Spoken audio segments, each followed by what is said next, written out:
We have a fun problem about the hours of daylight we would see. And we see the number of minutes of daylight per day for a certain city can be modeled by the function d, given by d of t equals 160 cosine 2 pi over 365 times t minus 172 plus 729, where t is the day of the year from 1 to 365. Which of the following best describes the behavior of d of t on day 150? So what we're going to do is we'll go ahead and graph this in the calculator, and then we'll figure out what's going on, whether it's increasing, decreasing, and the rate of the rate.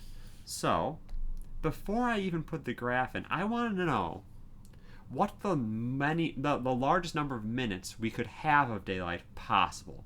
And so since there are 60 minutes every hour and 24 hours in a day, we see that there are at most 1,440 possible minutes. We're going to use that to help set up our window. So in here, let me make sure I'm in radians, and I'm not. Good thing I checked. And now we'll go ahead and plot the graph. So 160 cosine, and since I have the ability to put these in nicely, may as well do it. 2 pi over 365. So that's going to change my period so that it happens every 365 days. That makes sense.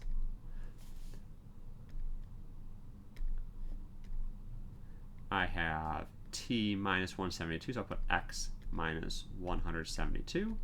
So that's going to tell me that the 172nd day is where I'm sort of centering these things.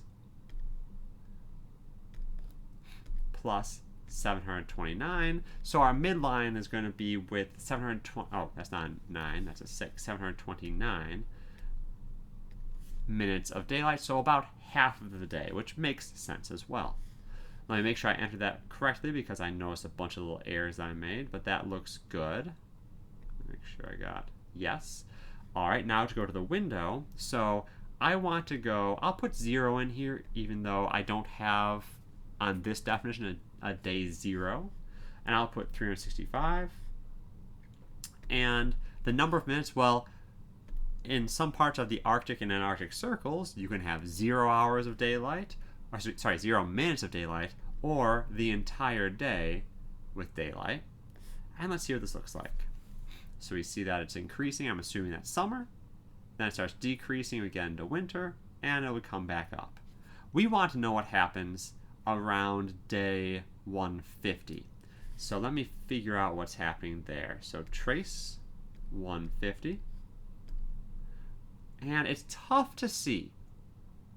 So in order to see this better, I'm going to do two things. I'm going to change the window x-wise, so I'm close to 150. So let's go from 140 to 160. And in terms of y, let's go from 800 to 900. So 140 to 160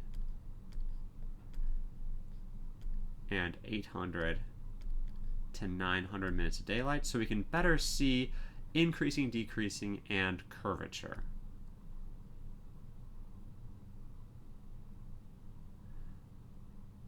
Ooh, okay. I like it, but let me even do the y's more aggressively. Let's do 850.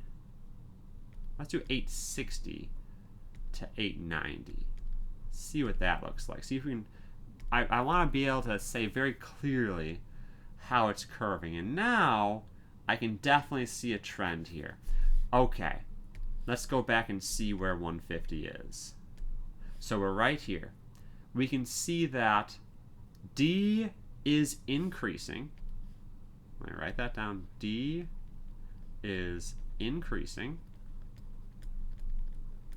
And that means the slope is positive.